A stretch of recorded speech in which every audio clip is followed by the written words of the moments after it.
ഞങ്ങളെ ഭരിക്കാൻ അല്ലെങ്കിൽ ഞങ്ങളെ നിയന്ത്രിക്കാൻ ഞങ്ങൾക്ക് സേവനം ചെയ്യാൻ മറ്റാരെങ്കിലും കടലുമായി പരിചയമില്ലാത്ത, കടൽ കണ്ടിട്ടില്ലാത്ത, കേട്ടിട്ടില്ലാത്ത ആൾക്കാരാരെങ്കിലും വന്നാൽ അത് ഞങ്ങൾക്ക് അത്ര സ്വീകാര്യമല്ല. കാരണം എന്താണെന്ന് വെച്ചാൽ ഞങ്ങളെ മനസ്സിലാക്കുന്ന ആളുകൾ ഞങ്ങളുടെ കൂടെ ഉണ്ട്. ഇനി എന്തിനാണ് മറ്റുള്ളവരെ പുറത്തുനിന്ന് കൊണ്ടുവരുന്നത്? ഞങ്ങൾക്ക് ആലപ്പുഴയിൽ തന്നെ പക്കാ മീൻപിടുത്തക്കാരൻ ഒരാളാണ് ഇപ്പോൾ ഇന്ന് MLA ആയിട്ട് സത്യപ്രതിജ്ഞ ചെയ്തിരിക്കുന്നത്. തിരുവനന്തപുരത്ത് നിന്ന് വിൻസെൻ്റ് എന്ന് പറയുന്ന ആളുണ്ട്. അയാൾ മീൻപിടുത്തക്കാരൻ തന്നെയാണ്. അതോടൊപ്പം തന്നെ കൊല്ലത്തുനിന്ന് ഷിബു ബേബി ജോണുണ്ട്.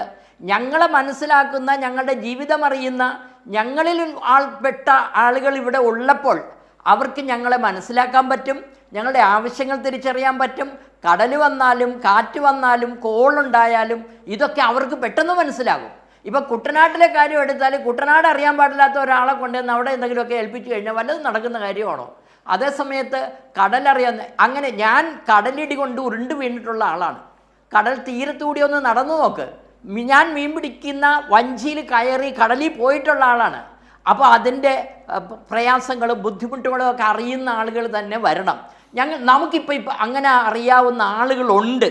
ഇനി വെറുതെ മീൻപിടുത്തക്കാരൻ മാത്രമല്ല, നല്ല ബോധമുള്ള, വിവരമുള്ള, പഠനമുള്ള ആൾക്കാരാണ് ഞങ്ങളുടെ ആൾക്കാർ. അപ്പോൾ ഞങ്ങളെ എന്ത് കാര്യത്തിൻ്റെ പേരിലാണ് തടയുന്നത്? എന്നിട്ട് ഇപ്പോഴെന്താണ് കൊണ്ടുവരുന്നത്? മറ്റെവിടുന്നോ ആരൊക്കെയോ കൊണ്ടുവരുന്നു. അതും ഇപ്പം ഞങ്ങൾ മനസ്സിലാക്കുന്നതനുസരിച്ച് വിദ്യാഭ്യാസം, ഉന്നത വിദ്യാഭ്യാസം പോലുള്ള ഒരു വലിയ കാര്യം ഞങ്ങളിൽ നിന്ന് അങ്ങോട്ട് കൊടുത്തിട്ട് ഇത് ഞങ്ങളിൽ നിന്ന് പിടിച്ചു പറിക്കുകയാണ്. സത്യം പറഞ്ഞാൽ ഞങ്ങളിൽ നിന്ന് എന്തിനാണ് ഇത് പിടിച്ചു പറിക്കുന്നത്? ഞങ്ങളുടേതാണ് കടൽ, ഞങ്ങളുടേതാണ് കടൽ തീരം, ഞങ്ങളുടേതാണ്, ഞങ്ങളുടെ ജീവിതമാണ്. അത് ഞങ്ങൾക്ക് തന്നെ സ്വയം ഭരണാവകാശത്തോടു കൂടി ഭരിക്കാനായിട്ടുള്ള സാധ്യത ഞങ്ങൾക്കുള്ളതാണ്. അപ്പോൾ ഇത് ഇനി മേഴ്സിക്കുട്ടി അമ്മ കടലിൻ്റെ ആൾ തന്നെയായിരുന്നു. അതുപോലെ തന്നെ ഇതിനു മുൻപുണ്ടായിരുന്ന പല വ്യക്തികളും ഞങ്ങളുമായിട്ട് വളരെ സാധർമ്യമുള്ള ആൾക്കാർ തന്നെയായിരുന്നു. ഇപ്പോൾ വളരെ പെട്ടെന്ന് ഞങ്ങൾക്ക് അവകാശപ്പെട്ട ഈ ഒരു വലിയ കാര്യം ഞങ്ങൾ ഇന്ന് പിടിച്ചു പറിച്ചെടുക്കുന്നത് പോലെയാണ് ഞങ്ങൾക്ക് തോന്നുന്നത്. അത് ഞങ്ങൾക്ക് ഉൾക്കൊള്ളാൻ പറ്റത്തില്ല. അതുകൊണ്ട് ഞാനിപ്പോഴും പ്രതീക്ഷയോടെ കാത്തിരിക്കുന്നു. ഞങ്ങൾക്ക് അവകാശപ്പെട്ടത് ഞങ്ങൾക്ക് വിട്ടുതരണം.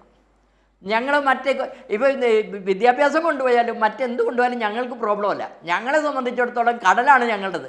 കടൽ ജീവിതത്തിൽ പെട്ട ആൾക്കാരാണ്. ഈ കാറ്റേറ്റ് വളർന്നിട്ടുള്ള ഒരാൾ ഞങ്ങളോട് ഒപ്പം സേവനം അനുഷ്ഠിക്കാൻ വേണം എന്ന വിചാരമാണ് ഞങ്ങൾക്കുള്ളത്.